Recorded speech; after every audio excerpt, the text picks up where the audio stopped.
어떻게 갈 것 같습니까? 새정치가 앞으로 저 수습을 뭐 고문단 다 모시고 어제 의견 듣는 것도 받고 본인이 비대위원장을 맡을 것인가 또 그렇지 않을 것인가. 비대위원장을 박영선 원내대표가 맡는 수밖에 없을 거예요. 현재 사실 뭐 그런가요? 현실적으로 비대위원장을 외부에서 영입한다는 것도 쉽지 않아 보이고요.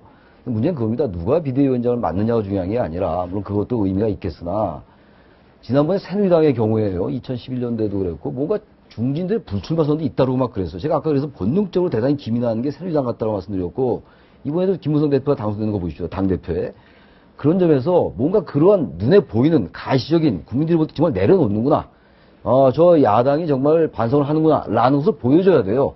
뭐 주민들 만나고 이런 거 다 하나의 절차에 불과한 것이지. 네. 그런 것들을 보여주지 않는다면요. 새정치연합은 정말 회상하기 어려울 겁니다. 네, 외부에서 모셔오는 거 이런 거 하고 우리나라 정당들이 워낙 비대위 뭐 혁신이 이런 것이 유행이니까 그 네. 유행된 지 이제 한 10년 됐습니다. 틈만 나면 비대위 만드는데 지금 그 8월 초 비대위를 만들어서 내년 3월까지 간다 이제 이런 얘기까지 있던데 네.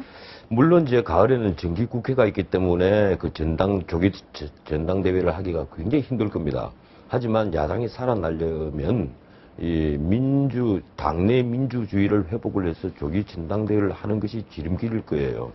내가 아까 그 밉상이라는 표현을 썼는데 네. 새누리당에도 밉상이 있고 새정치민주연합에도 밉상이 있습니다. 국민에게 밉상을 보이는 정치에는 이제 이선 후퇴를 해야만 합니다. 이러면 되지 마세요.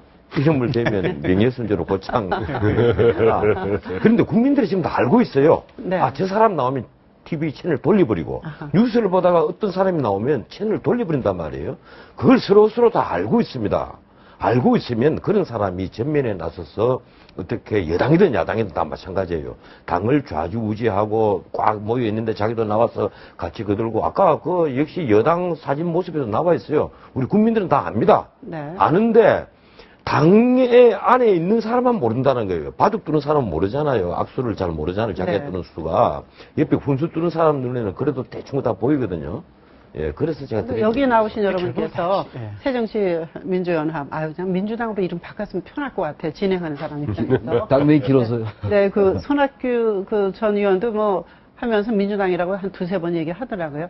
일단 그건 그렇고 외부에서 영입하는 거하고 당내에서 하는 거고 또 하나는 이제 국정감사가 8월하고 10월인가로 이번에 나눠지지 않았습니까? 네. 원내대표로서 그 역할을 또 해야 되는데 어떻게 이끌어가는 게 야당이 또 살아야 여당이 살고 나라가 사는 거니까.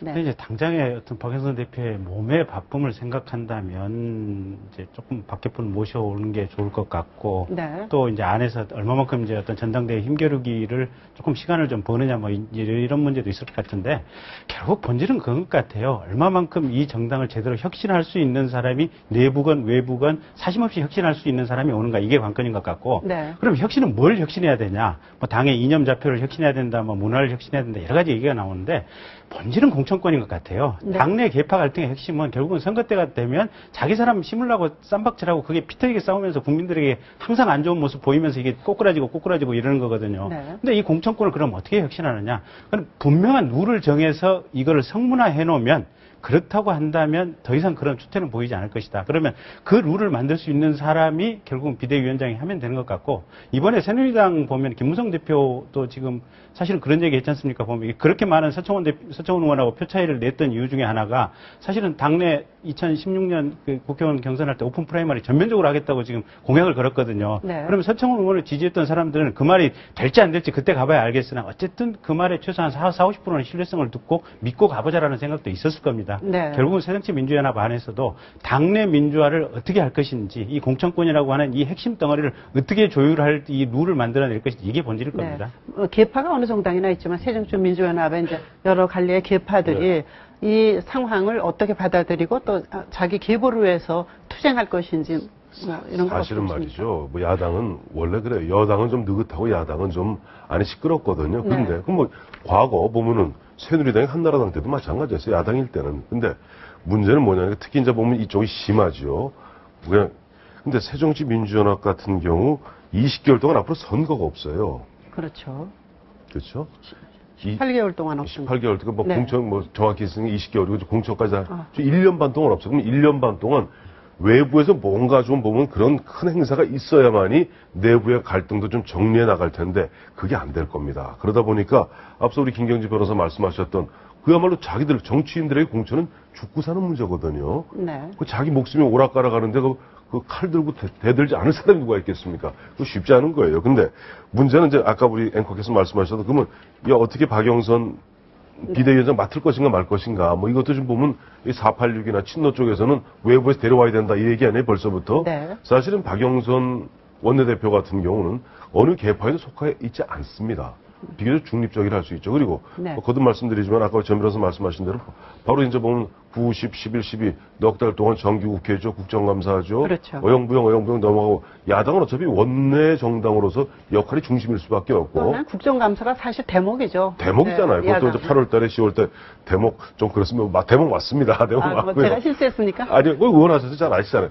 그렇게 하면 지금 대충 보면 내부적으로도 보면 내년 한 1월 정도에 뭐 전당대회 하겠다 하는 얘기인데 문제는 이럴 때 괜히 외부에서 사람 들어오면은 이쪽에서는 이 얘기하고 저쪽은 저 얘기합니다. 어쨌든 네. 박영선 원내대표 나름대로 국회의원들이 의원총회를 통해서 정당성을 확보해준 예. 당헌상 2위거든요. 네. 그렇다면 없을 때 직무대행으로서 마침 문희상 네. 옛날 저 비대위원장도 비대위원장 하셨어요. 넉 달 했어요. 그리고 네. 5월 4일 날 김한길 대표 체제 출범시켰거든요, 작년. 네. 그러니까 한 넉 달 정도는 박영선 대표에게 그 역할을 맡기는 것은 나쁘지 근데 않죠. 문제는요, 비대위가 역시 또 하나의 정치 일정, 정치 절차에 불과해서는 아무런 의미가 없을 겁니다, 아마.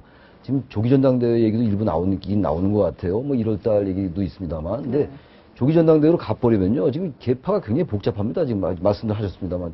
우리가 2004년도 열린우리당 창당한 이후에 보세요. 야당의 그 당명의 변경사를 보십시오, 한번. 네. 대통합민주신당 됐다가 통합민주당 됐다가 또 민주당 됐다가 네. 또 민주통합당 됐다가 뭐 이러면서 새정치민주연합까지 온 거란 말이죠. 네. 그래서 조기전당대회를 열어버리면요. 지금도 공천권 문제 이런 건 결도 없어요. 정말 치열하게 치고받고 싸울 텐데 정말 그렇게 돼서 가지고 야당에게 미래가 없어요. 그래서 어쨌든 이 비상대책위원회가 저는 박영선 원내대표가 만든 게 좀 맞다고 봐요. 우리 황 의원님 말씀처럼. 네.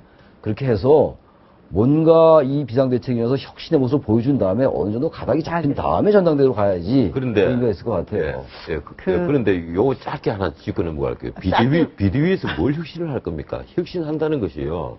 결국 대한정당으로서 기능을 해야 된다는 건데 이 여당에 맞설 수 있는 여당과 대립할 수 있는 새로운 정책, 새로운 인물, 네. 그리고 새로운 당내 민주주의를 하지 않으면 역시 비대위 100번 해봤자 망합니다. 예. 지금 사실은 이제 새정치민주연합 어떻게 할 것인가 이 얘기를 1시간 정도 토론했으면 딱 좋겠습니다만 730 이후에 양당의 얘기 또 핵심 인물들에 관한 얘기를 네 분과 말씀 나눴습니다. 시간이 짧아서 대단히 죄송합니다. 네, 감사합니다. 감사합니다. 네, 감사합니다.